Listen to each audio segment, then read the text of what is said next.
Aloha. Ya, sekarang gue mau bahas satu pertandingan Liga 2 yaitu PSMS Medan yang akhirnya tetap melanjutkan tren positif, menang di Pekanbaru 4-3. Banyak kontroversi, banyak pertanyaan dari keputusan wasit, dari gol-gol yang tercipta. Akan gue bahas dalam video ini bagaimana opini gue.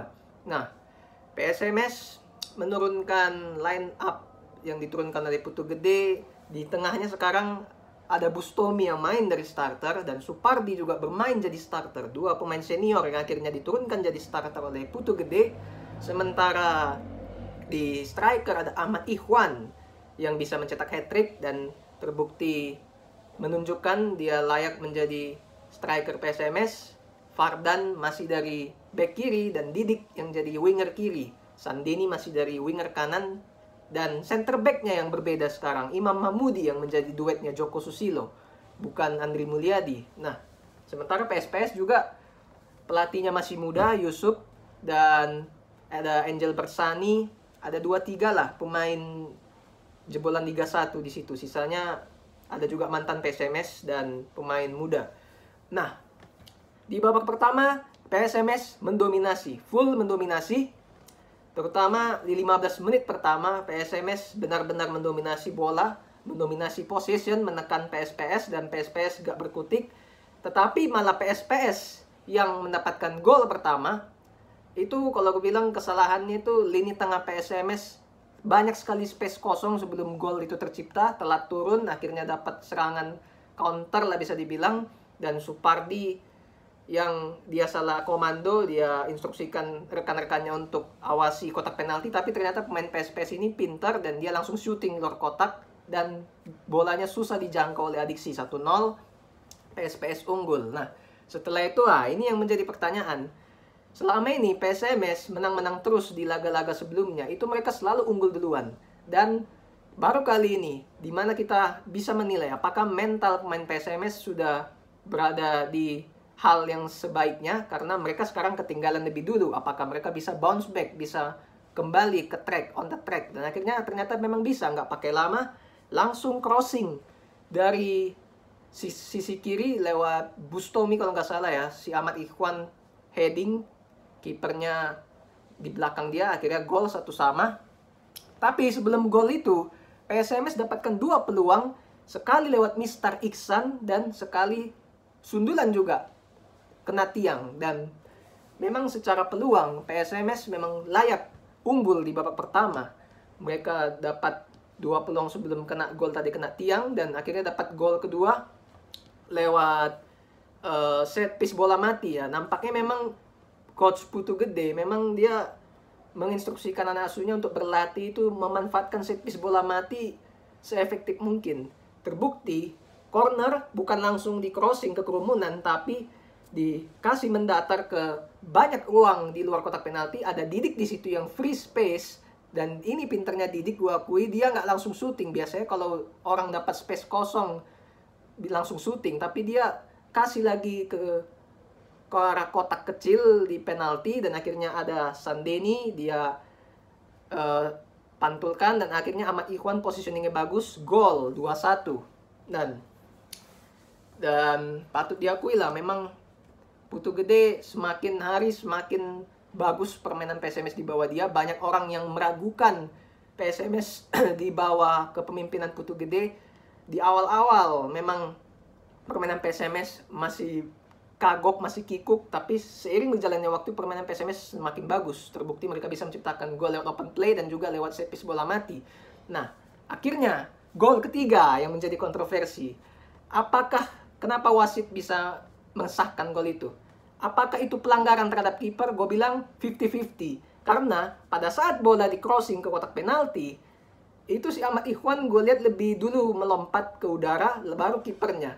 Dan Ahmad Ikhwan ada kena sentuhan sedikit ke bola di udara. Jadi gue bilang itu bola 50-50, bisa pelanggaran, bisa dikasih, bisa enggak sama wasit. Dan ternyata wasit tidak memberikan pelanggaran. Akhirnya tetap play on. Pemain PSPS terpaku sama kipernya yang terjatuh karena duel di udara dengan Ahmad Ikhwan tersebut. Akhirnya Fardan dengan bebasnya menceploskan bola, gol ketiga. Jadi kalau menurut gue, itu kalau dikasih sebuah gol yang sah, masih masuk akal lah, karena memang bolanya 50-50, duel 50-50 di udara. Ahmad Ikhwan melompat lebih dulu, kipernya baru melompat dan gak dapat. Ternyata Ahmad Ikhwan ada sentuhan sedikit dan akhirnya play on. Half time.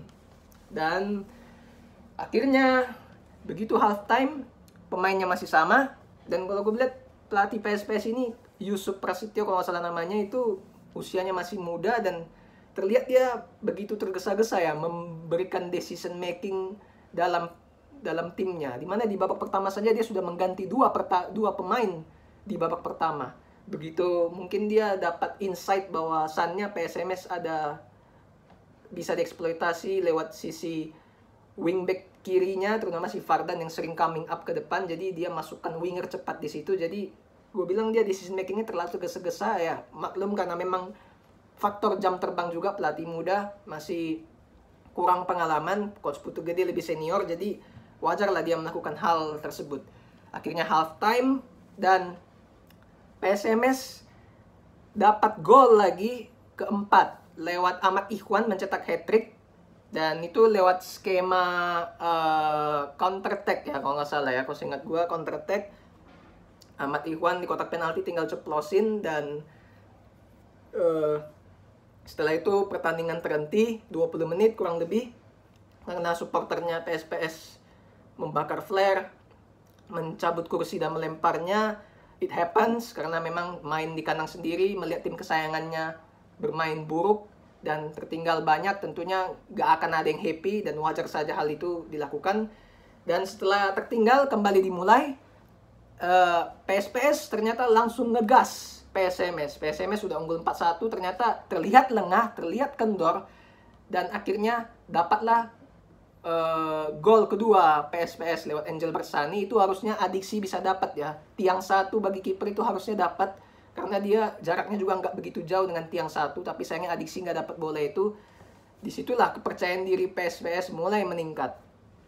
Dan setelah itu praktis 4-2 skornya, PSMS lebih bertahan, lebih menunggu, incar counter attack, dan beberapa kali dapat counter attack lewat sisi kiri. Fardan kasih ke si Didik, tapi Didik gak bisa manfaatkan. PSPS di satu sisi bermain oportunis, melakukan crossing bertubi-tubi ke kotak penalti, dan untungnya Adiksi di saat-saat krusial dia bisa melakukan 2 save di babak kedua.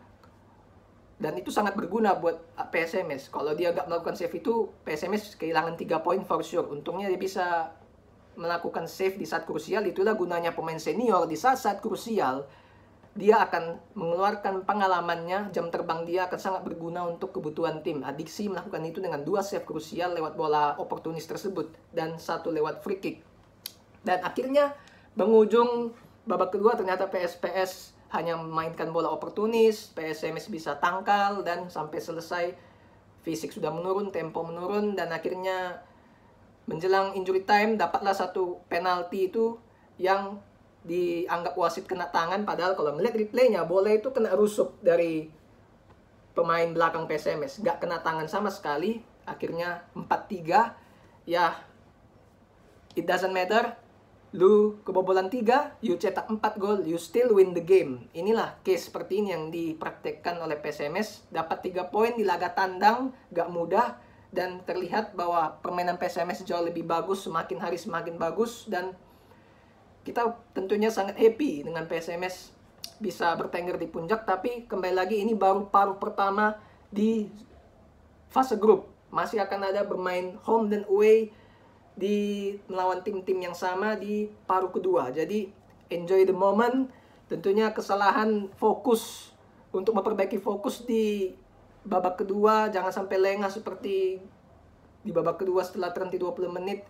Itu harus diperbaiki oleh PSMS. Dan bilang dengan permainan seperti ini dan kedalaman squad yang seperti ini, ada kombinasi pemain senior dan junior, peluang PSMS untuk maju ke babak berikutnya itu sangat terbuka lebar dan sangat bisa bersaing di grup ini tentunya, seperti yang gue sempat ujar pada laga perdana lawan Cimahi.